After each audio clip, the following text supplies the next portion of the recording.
come out. I'm just real like this, because, be throwing rocks and hiding their hand, right? They be throwing rocks and hiding their hand. And I don't like them kind of individuals.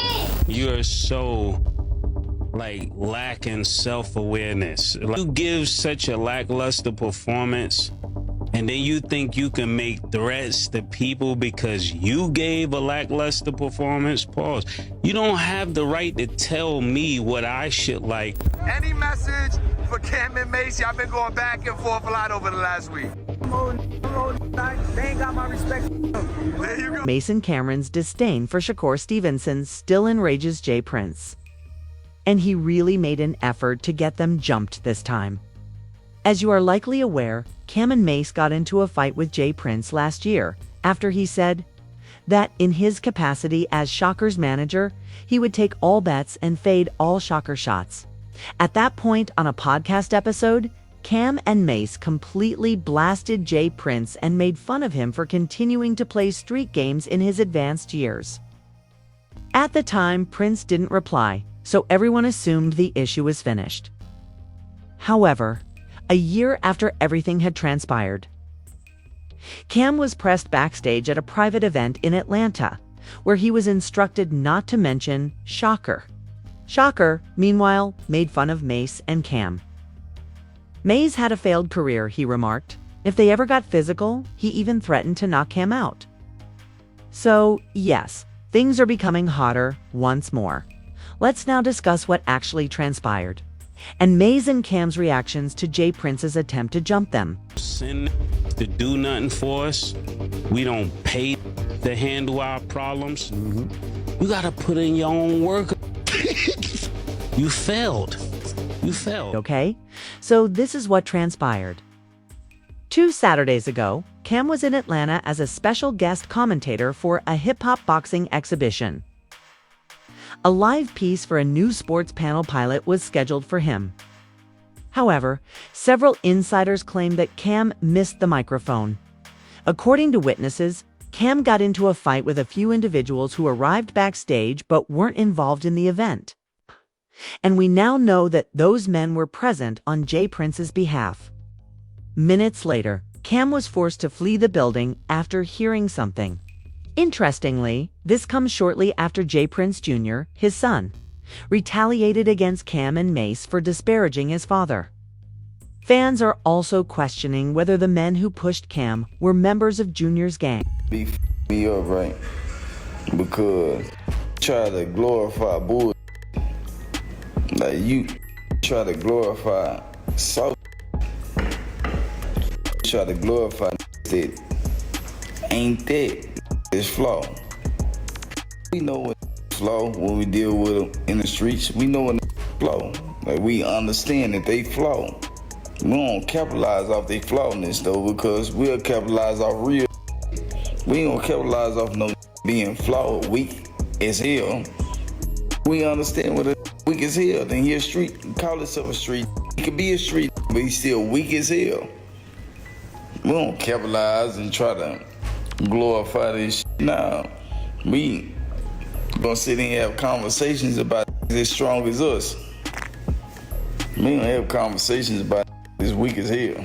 When Shakur Stevenson came under increased pressure from Cam and Mase. First, Shakur defeated Art Mahart Union in Newark to defend his WBC lightweight title. There was little action, clinical defensive boxing, and home crowd intoxication during the bout. It was deemed dull by many fans, but nothing changed, sharing a video of themselves dozing off while watching Shakur's bout. Cam and Mase went one step further and ridiculed Shakur. Here, another body shot, good combination from Steven.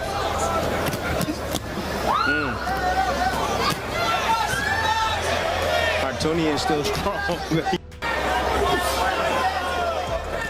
But you either got to create your offense off your jab, Tess. All in favor of your winner by unanimous decision. And still, WBC lightweight champion of the world, Shakur Stevenson. On their podcast, Mase and Cam also made fun of Shakur, stating that he should just come to terms with the fact that he isn't entertaining enough to be the main act. When you get in the ring, you're not entertaining. We don't want to keep hearing about the sweet science. We're looking for entertainment. We're paying bucks for entertainment, and you're not entertaining. But listen, if the fight was smoking, nobody had to walk out. You should not be the main event fighting like the undercard. Your fight was like the undercard. All the smoke was before you. So they need to rearrange how you're going. You're like a headliner that really need to be the opening. Cam claimed that because Shakur was so dull, he observed people leaving and grabbing coffee to keep awake. You boring. You boring. Everybody's seen it. We ain't the only ones who seen it. You boring. I thought I was rather polite about it. I thought it was cool. Tiafimo, you seen the fight? He said, hell no, why the f I watched that? It went 12, right? Yeah, I knew it went 12. Tim Bradley, he's announcing the fight. He says, I got my coffee ready. Round 3, he's like, about time to start drinking the coffee before I fall asleep. He ain't say to fall asleep. Shakur, however, responded without holding back. Shakur attacked Cam and Mase, same way I felt about his rap career. He captioned a video of Mase stating that he no longer wants to see Shakur fight. His podcast has made him more well-known than his failing career. The GOAT should be packed. Who the F are Camron and Mase? After Mase left Diddy's Bad Boy Records to become an ordained priest, Shakur also made fun of her for it. Shakur mentioned Mase surviving Diddy and claimed that Mase was a phony pastor. Shakur didn't stop there either. Additionally, he warned Mase and Cam that he was prepared to go to battle with them. Shakur wrote and advised them to pay attention to the way they speak on the show because Ian is prepared to fight all these gentlemen. Shakur continued by saying that the fact that neither Cam nor Mase ever entered a ring is what annoys him the most about their remarks about his boxing prowess. You know what annoys me? Shakur asked. When a man talks about boxing but never puts on a glove. Big teething Camron and this obese motherfucker Mase need to stop talking. They don't ever enter a boxing ring. We had performers of all stripes gloving up. Glove up or shut up. You should tell these guys. Terrence Crawford even co-signed Shakur after tagging him and writing, F them, little bro. Tell them how you're feeling. You're communicating their feelings to you. In the meantime, Cam made the decision to stand up for Mase and responded to Shakur's failing career remark on Instagram by stating, failed rap career. Shakur Stevenson, hello. Morta released his debut album 3 months after your birth, selling 5 million copies and going quadruple platinum before the advent of social media. We simply refer to it as everyone else does. After that, Cam and Mase attacked Shakur once. Morin shared a video of fans leaving Shakur's bout early. As stated in the description, a little hometown love number in Newark. Harlem would never do that. However, when JPrince chose to intervene and stand up for Shakur, things became even more chaotic. JPrince posted a warning on Instagram, saying, he's prepared to take all bets and fade all of Shakur's shots after Cam and Mase called his world title defense a snooze. Haters lie, not numbers, wrote JPrince. Let the critics claim that no one wants to watch him because he is dull. I'm sorry, but only a few of you haters are involved. He has the highest ratings of any fight on ESPN this year and has been in the top 3 ratings since 2022. As you can see, I'm Shakur's manager and I take care of everything of his business outside of the ring.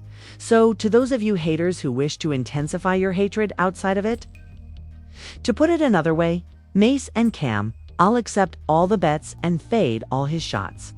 However, a week later, Cam and Mase intensified their efforts and targeted Prince directly. JPrince was made fun of by Mase for still attempting to be a street guy at the age of 60.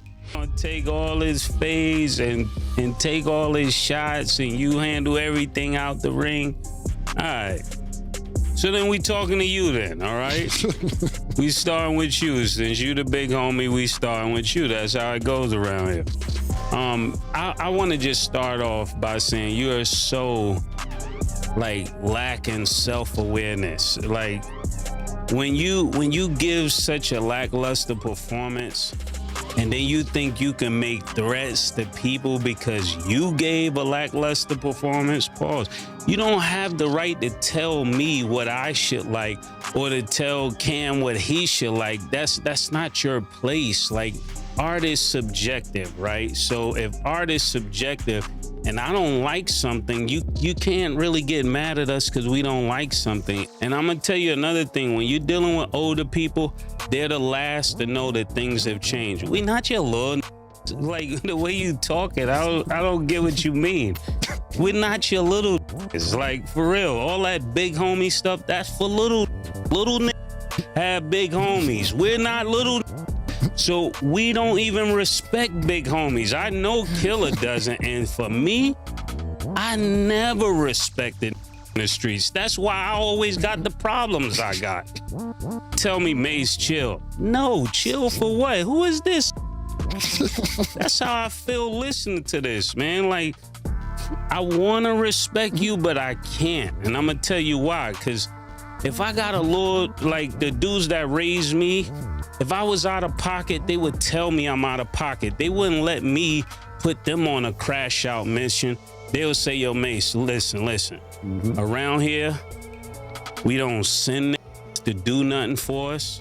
We don't pay to handle our problems. You gotta put in your own work around here, Lord, man. That's what you were supposed to tell them. You can't go out here and talk crazy and then send me on a mission. Nah, this is where the game got messed up, when young started sending old out, and just cause this little ignorant got a few dollars, he make all of you that's supposed to be real run after his mission. This is a problem, JPrince, and I'm gonna tell you like this: if you're 60 years old and you're trying to be a street, you failed. You failed. I'm telling you this, and I stand. My name is Mase. I stand by this message. In the meantime, Cam informed JPrince that he no longer respected him even prior to the Shakur Stevenson situation. He said it exactly. You 60, you 60. What are you talking about? What are you, bro? I lost mad respect for you because I used to have mad respect for you. When you had Shakur with you, when you lined Young Boy NBA up, why the you got Shakur with you? And this is why he acting like that. This is exactly why he acting like that. Talking about you got Young Boy NBA umbrellas and his keys to his car. Young Boy NBA told y'all. This is what he said. This is not 1982, bro. You cannot sit here and tell get the strap and then be quiet. Nobody know that part because I just be going viral. You bugging, James. You bugging, man. And I'm gonna leave it at that. I don't know what bet you talking about, all that other slang then. Bet it, whatever bet you talking about, bet it. I don't know what bet it. Shakur, on the other hand, continued disparaging Cam and Mase, calling them outdated and unimportant. Any message for Cam and Mase? Y'all been going back and forth a lot over the last week. After that, Shakur said on The Breakfast Club that he couldn't even believe May and Cam since they are trolling for a living. Did you hear what Mase said, though? Who? Mase. Mase, what'd he say? Mase, he had this to say. He said, I don't want to see Shakur fight. I'm going to be honest. No disrespect to Newark, but I don't want to see Shakur fight nobody. For him, like I said with the other people, like, I can't really take some of these guys too serious because it's like, they make a living off of trolling people. Like, trolling is what they do on a regular basis. So even before, when I kind of reacted to them, I don't feel the same way now. Now it's like, okay, I understand the business aspect of it. So fans are now somewhat divided on this. JPrince is being defended by some who claim that he is the reason why Shakur rose to prominence. Some are even drawing comparisons between Shakur and Floyd, while others are applauding Prince's early investment. If anyone deserves to be called the next Floyd Mayweather, Shakur, expressed Joe Rogan, who co-signed Shakur. I don't think we need to explain nothing. I don't like explaining myself. Whatever. It is what it is. Only Eddie Hearn. This is the most traction got, but emotional. Yeah. We pay-per-view. Secondly, real quick before that might be a great idea. No, it's a fantastic Not just idea. promote it, We should be sitting there commentating when he fights. Yes. Now they gonna be mad at that. But we can promote it. We can be your promoter. Yeah. Listen, you never got this much traction. We could, dead serious, I know it's gonna be like, oh, think about it. You in Billboard, you ever been in Billboard? You in Billboard. You on TMZ. You made it. You made it. You made it. You made it. You made it. You're welcome. You made it. You never been on TMZ outside of boxing. You never been in this is Billboard. We Billboard. We brought you along. We should I know you're gonna be like, oh, troll. Nah, I'm serious.